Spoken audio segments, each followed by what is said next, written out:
Live.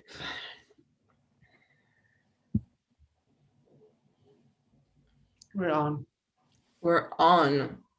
Okay, I just want to see that the page is broadcasting. It's loading.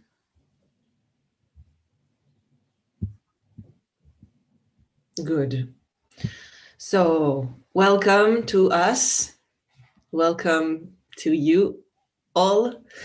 If you're watching us live now, or if you're watching us not now, which is your now.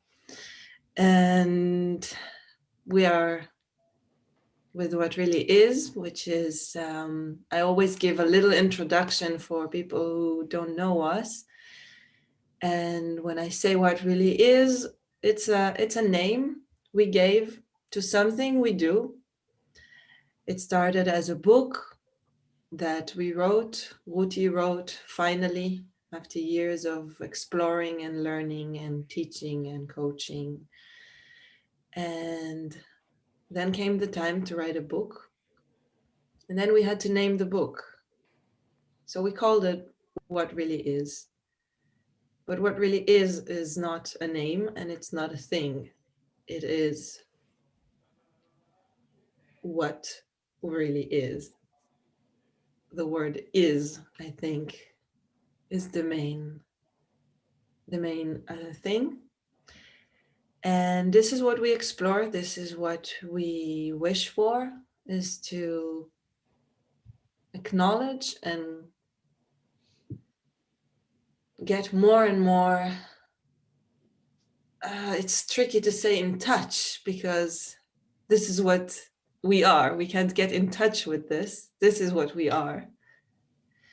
And from here we talk, and from here we question, from here we meet each other and you. And this is what this live is about. And we're talking today about responsibility. And yeah, if you, of course, like to know more, then you can find the book on our website and a lot of content and things that we are doing and writing. But today we are live and we're hosting Marcelle. Ruti and Marcelle know each other for a long time, so I will now give the microphone to Ruti to tell us a little bit, introduce us to Marcelle, our guest. So first of all, I asked Marcelle to join because she's a friend. And when I mean a friend, it's not only that we've gone a long way together already, but that I become, I think, smarter thanks to talking to her. I explore whatever I could not see before when I'm with you. So for me, whatever you do and whatever you touch, whether it's business, entrepreneurship, whether it's joint ventures or connecting Israel and Africa, whether it's you being a lawyer of a certain kind, coming from South Africa, work unions, labor unions, family of Nelson Mandela, the bush, the smell, the beauty, the memories, all of them are part of what you are. They make you who you are, but then there is this magnificence of you that stems out of them, but doesn't stay there. You've been writing lately, you've been like creating your own website. And I think I would, speaking of responsibility, just knowing that that's the topic, but not having to analyze it, but just thinking and just reflecting and seeing what you write and what it does to you to be writing these things. Can you say a bit about that? Thanks, Ruti.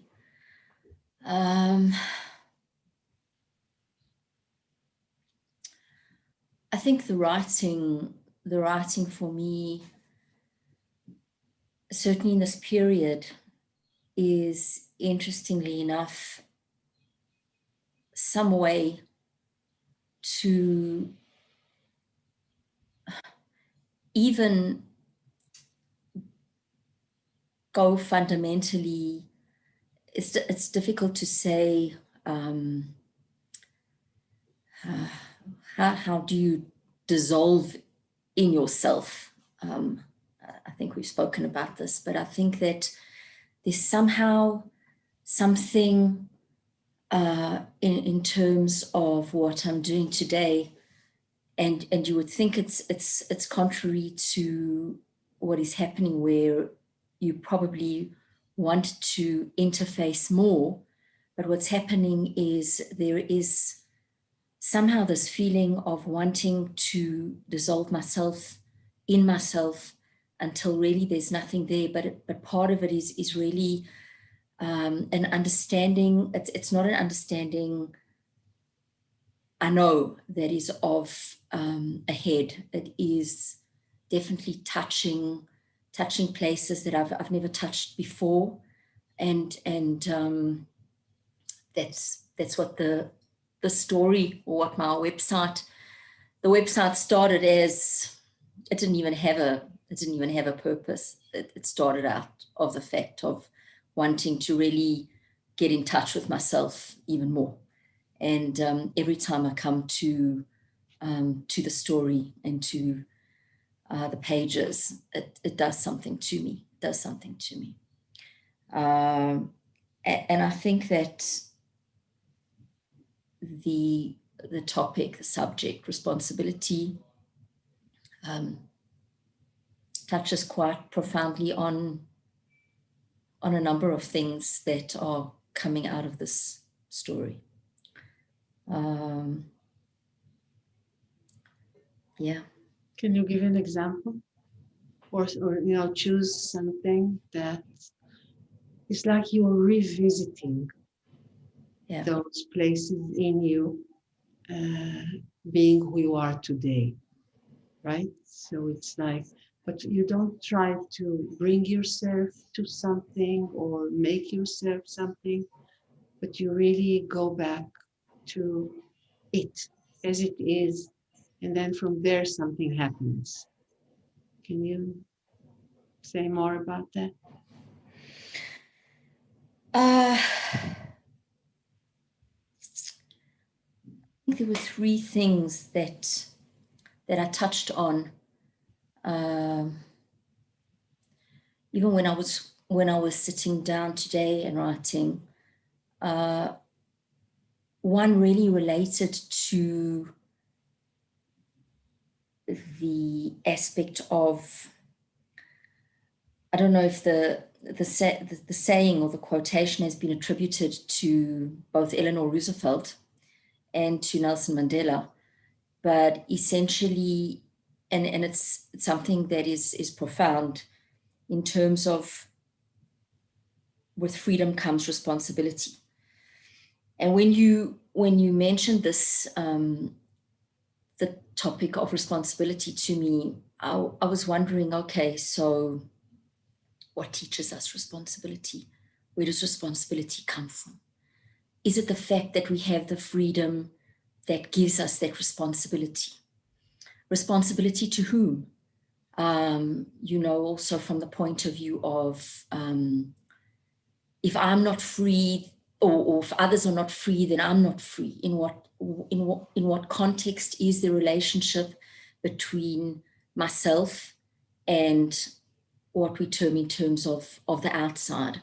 Also in terms of Bantu culture, that the Ubuntu, or the fact of saying that I am what I am because of who we all are, is where is that interchange between me and that outside, or all of who we are?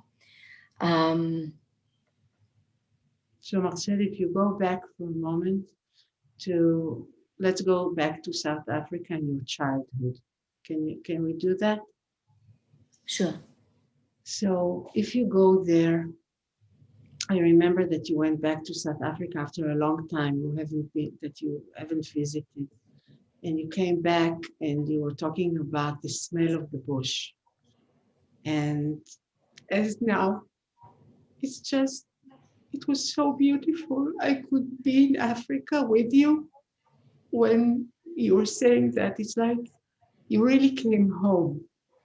And I know that here is also home for you.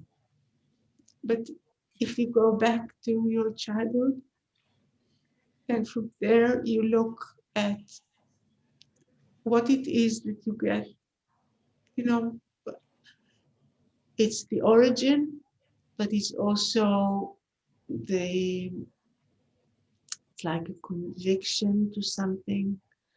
It, you're not born there without being influenced deeply, so that who you are today is in a way the fruits of it. In a way, it's like you have you have you're like a messenger for something. You are being. So if you can elaborate about that.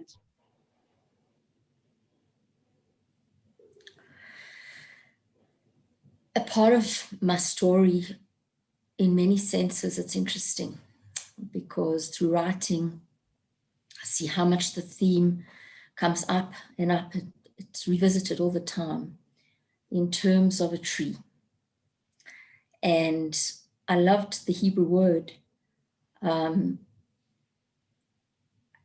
is the English word in terms of rooting yourself, but somehow the Hebrew word, I know, in terms of lehishtaresh, that feeling rooted, like your feet are firmly planted in the ground.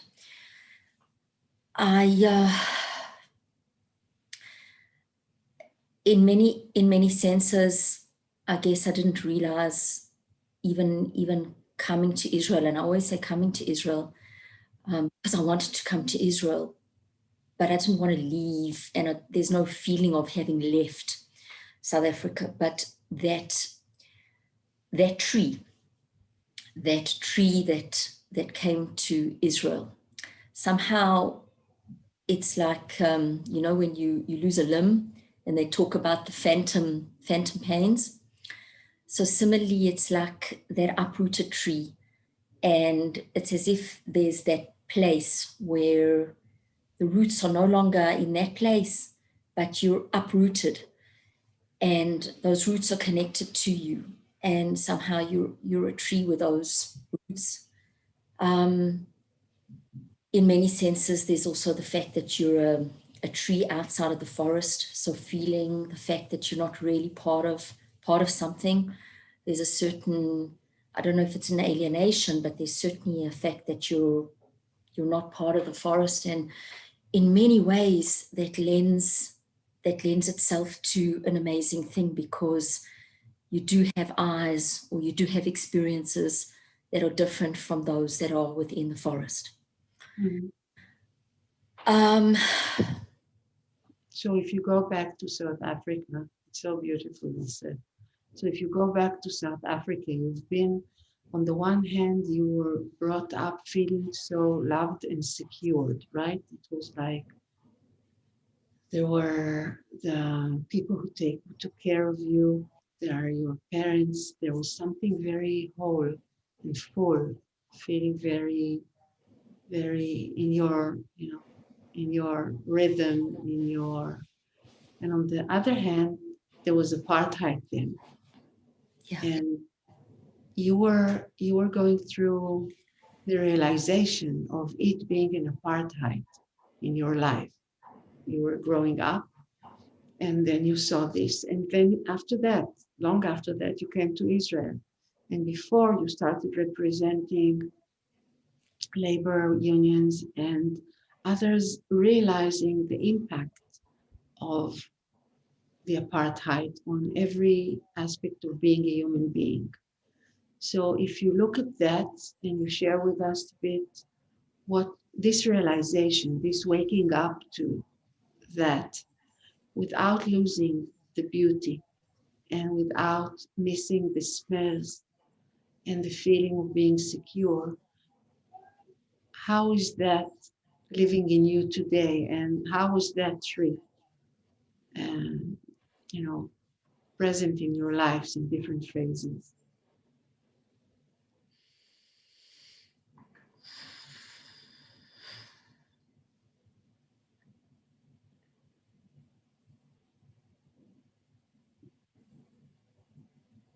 On a very simplistic level,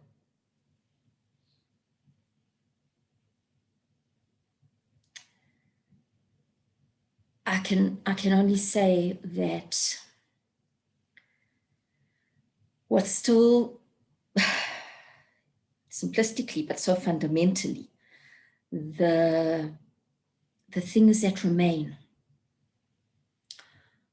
are those experiences with people that touched you, whether as a young little girl or whether as a teenager or as a law student or as a lawyer, or as a South African living in apartheid. But the thing is, it's that which I still feel very strongly. It's just going back to people who I wonder what has happened to them, what has happened to the person who I went to visit in the jail with his ball and chain on his feet, and the old black gardener that I would sit with, and the people that took care of me, aside from my parents. It's that. It wasn't, I would say it really maybe only came and where was the consciousness level in terms of the separation was really, if I look at it when I was older, when I was a lawyer, when I was in touch with those that were, being confronted by the struggle. That's probably when it touched me in terms of, hey, this is what is going on here, the injustice of it. Other than for the fact that, there was separation, different dishes, different benches, different buses, but you grew up very privileged. And such amazing people through it all.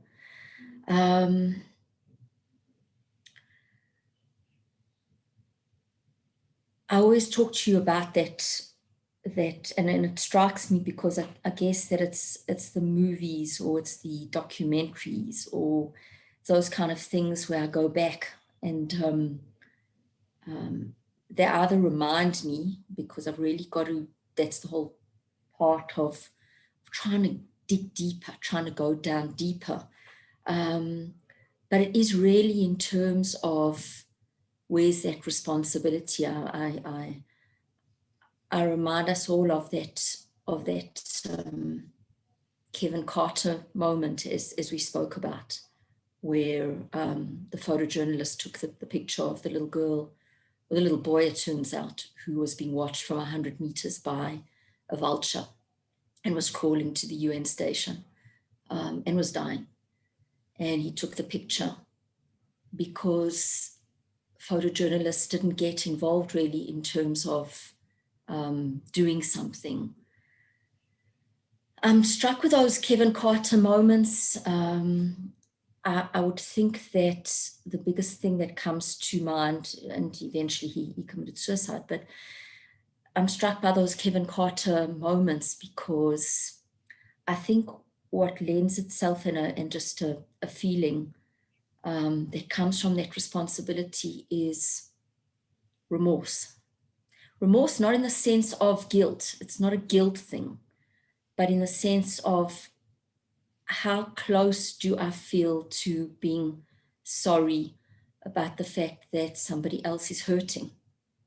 And a lot of the time, I think that maybe we don't get into the realm of responsibility, because there's such a separation between who I am and who the other is. And we feel that if we had to say sorry, then that would be something that would be admitting guilt.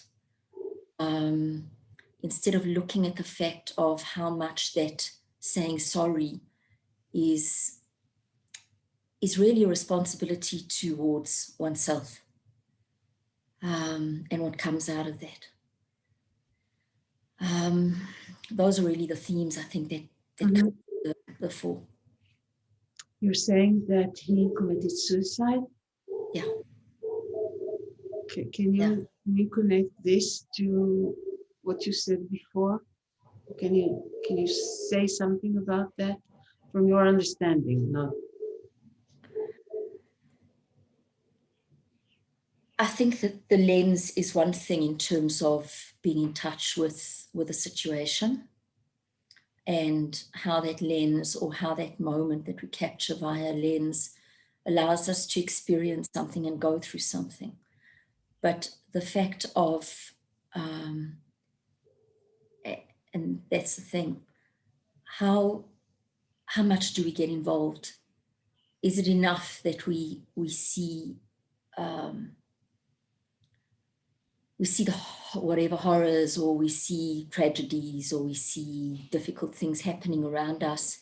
In what situation do we not get involved? And I think that's also part of it, is the fact that when you live in a bubble. I question so much in terms of the living in a bubble, because in South Africa, I lived in a bubble.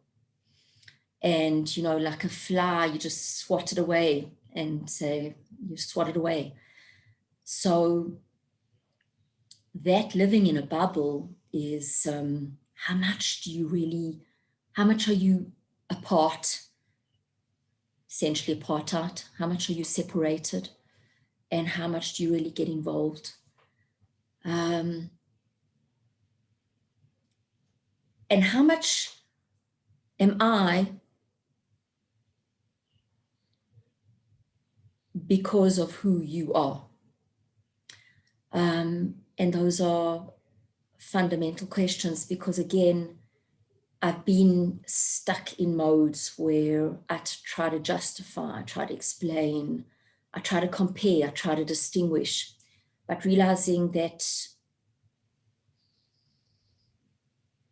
yes, there is a mirror between us and the outside fundamentally, and through you, and thanks to you, the synergistic and even the attraction in nature, and you can see it today, where the fact that we're disconnected and make distinctions and comparisons, etc., but we don't come from a place, in many a time, we don't come from a place of ourselves, and whatever somebody does to us, we condition our behavior on what somebody does to us, instead of looking at, where do I do that to myself? Where do I do that to others? And I think that is a major and fundamental difference in terms of how we take responsibility. But I think when I listen to you, it's really beautiful. I want to connect it to what you said before, because this understanding, which for me is the essence, as you said it, to responsibility. Responsibility doesn't come from morality. It doesn't come from the right thing to do. We understand that sometimes to be that, but it's not. But if I really know that I cannot be not hurting when somebody else is hurting, and there cannot happen something somewhere which does not concern me truly, then from there I can also be involved. Because if I come to be involved in social matters or justice, coming out of separation, then we actually cause more pain, sometimes unknowingly. Okay. For example, with your permission, there was a time that you were doing hasbara, yeah, for Israel. How do you say hasbara in English? It's like Clarification, explanation, explaining away. yeah, and it was a difficult time there. Yeah. Can you say something about that and connect it to responsibility as you see it today? Yeah.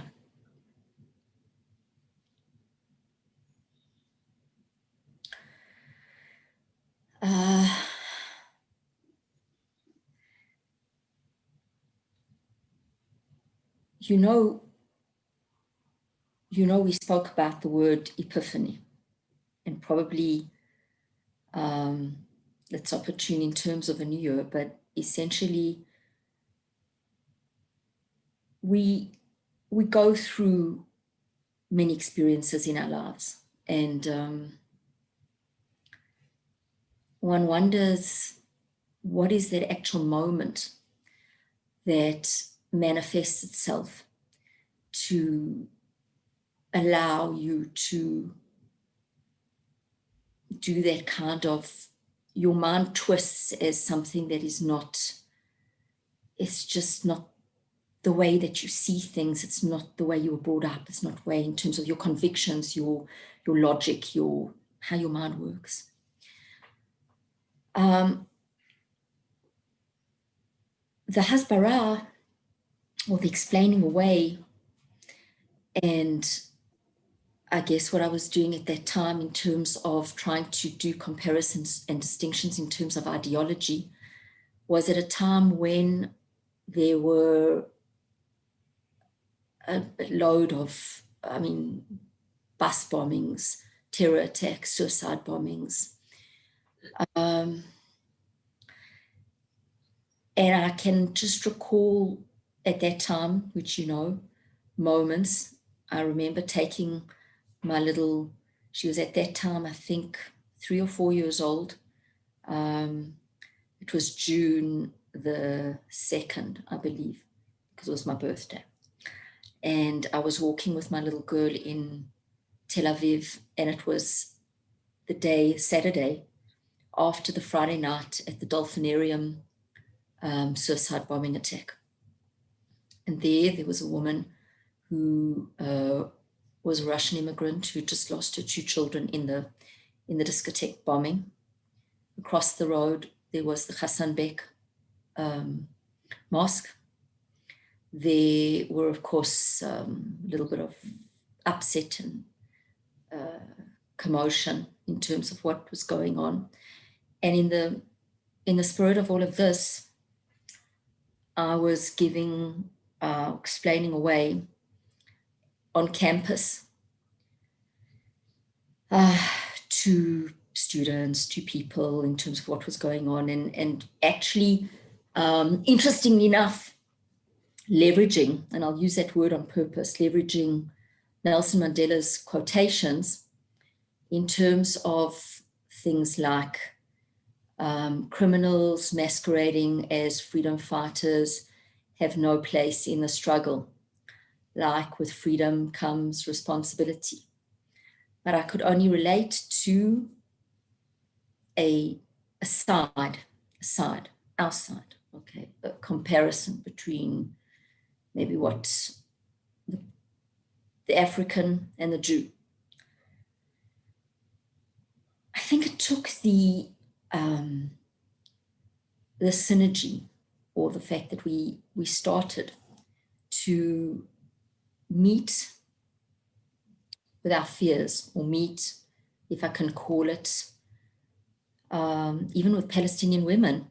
But at that stage, I didn't understand yet, and could relate to it only, like, you have all these bridging movements, you have bridging, brokering, conflict resolution, but coming from a place where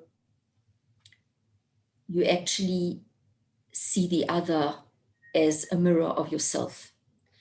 And it's fair enough to talk about the fact of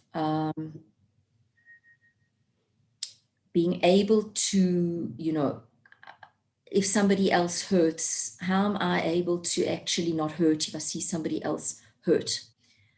But I think fundamentally, and they call this the redemptive Mandela moment, when he met with an Afrikaner woman.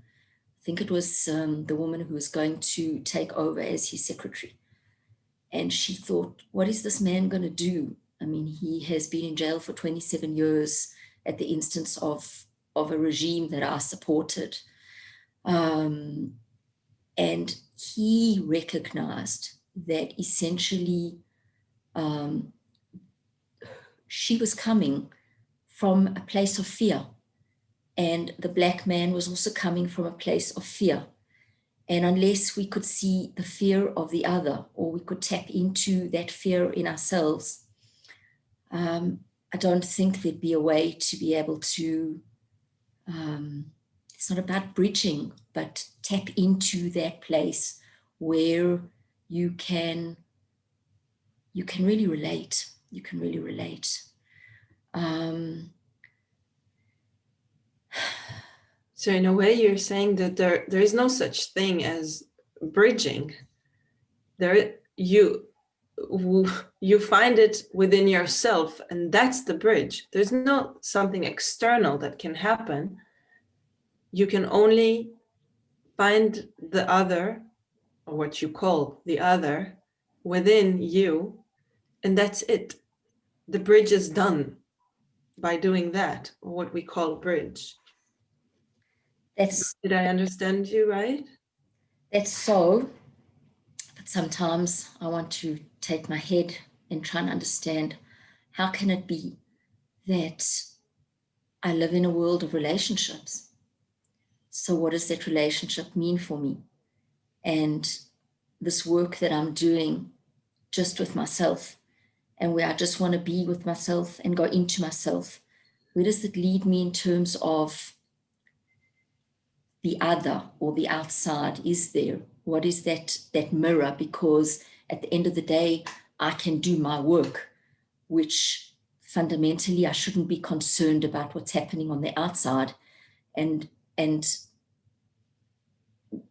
I think we grow up understanding things in a conditioning way, but it's correct what you say. It is correct what you say. The only thing that I'd want to say, and again, and that comes down to being, I think, is there such a thing in terms of being grounded? Where is the grounding? Should there be a grounding in terms of the fact of, is fear in any way related to threat? Are there threats? And if there is a situation where I feel no fear, or I feel fear, is that in any way related to something on the outside? So there still are so many questions as far as that's concerned. I think that I would like you to say something about, I think we'll have another session about this fear, and is there a place where you can live not out of fear? What does that mean? But when you were speaking now about, I was speaking about the bridging that comes from really witnessing from the inside what's really there, and the way it really is. Then I think that modesty calls us to reflect on the Truth and Reconciliation Councils. That for me, when you were telling me about this, changed my life. And I think that in a way, that is the complementarity of that. It's like, it's the way that if we agree to live in the world, practical, not fearing practicality, not demanding of ourselves to be formless, okay? Then allowing ourselves to be human beings. Then I think so many things that Nelson Mandela has done and seen and are light to me during my life. And I think that was something that is really, it conveys the wisdom, the true wisdom of Nelson Mandela, of the heritage of Nelson Mandela. Can you talk a bit? Yeah. It's, and maybe in terms of that, and it's very true, because I got to this word sorry. Indeed, with freedom comes responsibility. There was something that really hit a chord in terms of remorse and being sorry. And wait, but can you say something about them? Because many people don't know what it is. Can you say something about what are the councils of truth and reconciliation?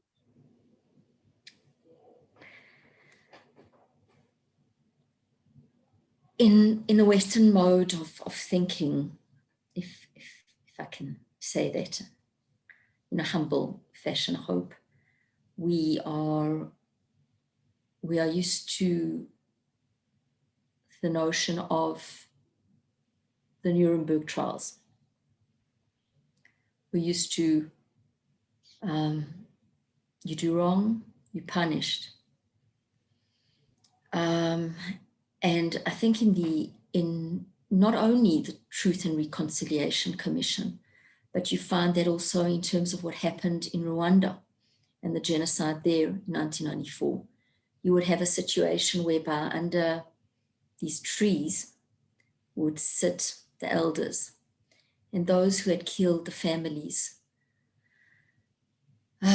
of, so basically, as we see it, as victims and perpetrators would come together. And eventually you would have those who perpetrated would go and rebuild the houses of the families who they had basically decimated. I think there was something in terms of the storytelling, the sharing, which is the major aspect of what is behind the Truth and Reconciliation Commission. And also there is the aspect of forgiveness. Forgiveness is a I don't think I want to get into the forgiveness aspect too much, because in many ways, I'm not sure that it is my realm or anyone's realm to actually forgive.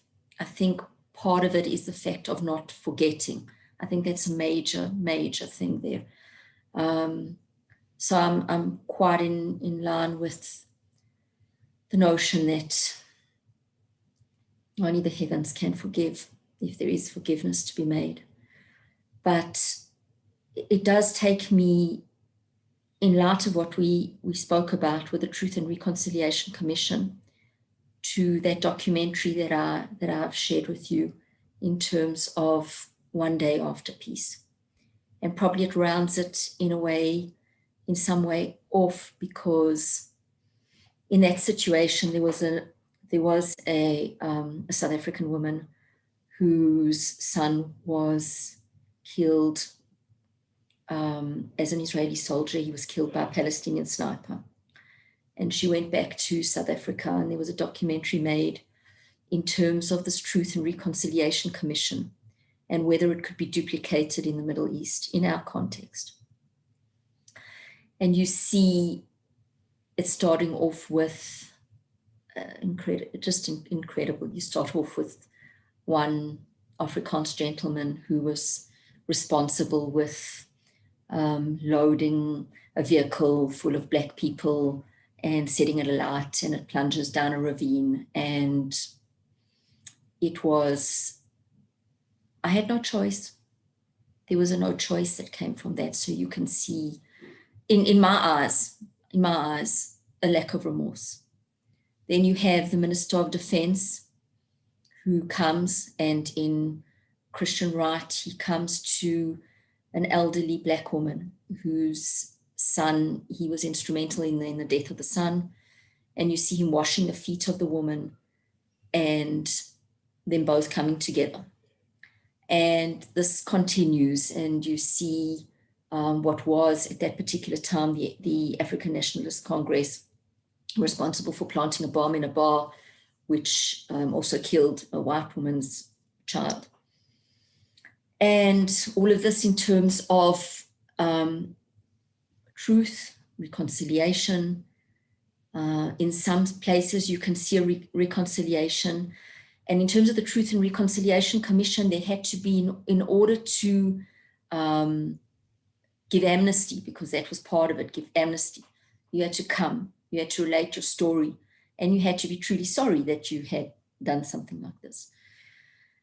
And eventually the documentary ends off with the woman going to the prison or the family of the prisoner, the Palestinian prisoner, and wanting to see whether some kind of full circle can be made out of it. And there isn't any full circle.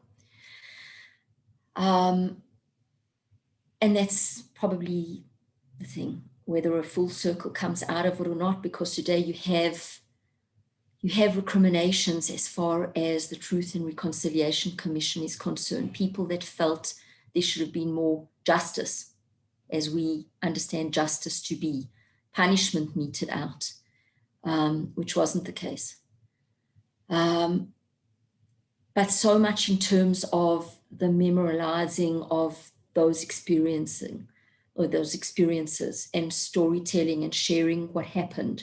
I think that is the ultimate, that's where the work is. That is where the work is. And probably as part of it is, it's that mirror, being able to actually confront your fears, confront your hate, confront your anger. But it's yours, it's yours.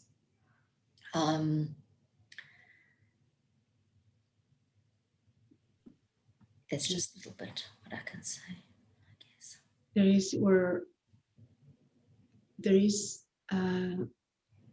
You're saying that now there are people thinking that that was walking halfway, and that justice needs to be done, then lands should or property should be returned, and justice should be done by returning and compensating. And I was reflecting on that a lot, because on the one hand, it sounds so logical that we are supposed to do justice. And if that it was taken from them, then it should be returned. And you cannot prosper on stolen property or property taken by force. My mind was saying this, and it's also true. But then I thought to myself, during that time, the Truth and Reconciliation commissions, there was an understanding that really acknowledgement of such a thing, accompanied by humility and compassion. Yes. Understanding that not only, which is so much what you said about realizing that I am the one who took, I'm the one who's violent, I'm the one who's hurt, realizing that I'm all of these. But even on top of this, or on the basis of it, you can also realize that we are human beings, and that evidently is the human condition. This is the level of awareness that we've reached. And that is something that that calls for compassion and calls for responsibility, which has nothing to do with guilt, but with witnessing what is. Okay, and when I am there, the power of it is, of course, it is it's given or taken, or it gives a blessing to the people who are taking part in this encounter. But it also, in a way, allows something to be fulfilled and completed in history. It's the acknowledgement that we are human beings. I'm talking about responsibility now, but not in a sense of a burden, but in a sense of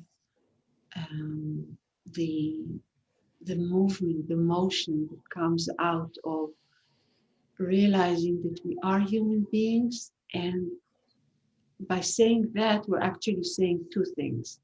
One is that we need compassion and we need humility, because if they are not there, then we attack ourselves or we attack others. And from there, it's a vicious circle.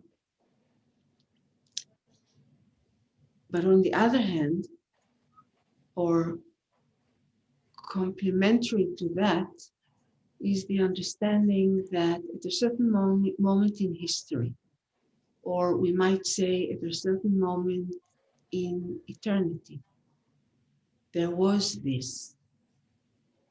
And we do like that, and we acknowledge. And by acknowledging this, we are no longer separated from this. We're no longer analyzing history, but we become the messengers of history, in that sense that when I looked at what it was 24 hours on a continuous basis, right? 7 days a week, it was broadcasted, right? Yeah. So it's like when I was seeing this parts of it, I could be that time in history. I could know myself through that time in history, and through that to become who I am today. Full, complete, and the word humility comes to mind. Because when you say not forgiving, the question is not about forgiving, right? It's about humility and compassion. It's not thinking he did that to me, so I need to forgive him, but that this happened in history, and I want to open my heart and open my faculties of understanding and realizing, and then from there becoming it, knowing that I'm all of these, that I am the soldier, and I am the man who put the bomb, and I am the man who decided that we go through that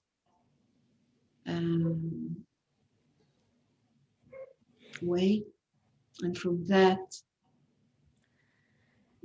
continuing. I think that's in many senses, since we're close to the end, that is in many senses what happens when someone comes into your website. I don't know if it's on the air already, but it's like you go through the whole, through different chapters, it's like something closes and then a new thing opens, and what you call the tree is there all the time, and we can follow it, and then through that know ourselves better and know that we are human beings, and that that's okay. We're not supposed to not be human beings. I think it's very beautiful.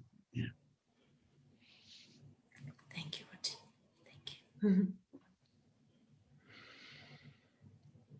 Okay. So sounds like a good chord to end with. Marcelle, I hope to Thank have you. your website. So, is it ready? No. No, still a lot of more exploration to do. I'm still working with a tree, and but thank you. Thank you. Okay, when it will be ready, please let us post it. Much appreciated. Thank you very much. Thank Have a lovely weekend. You too. Goodbye. Bye-bye.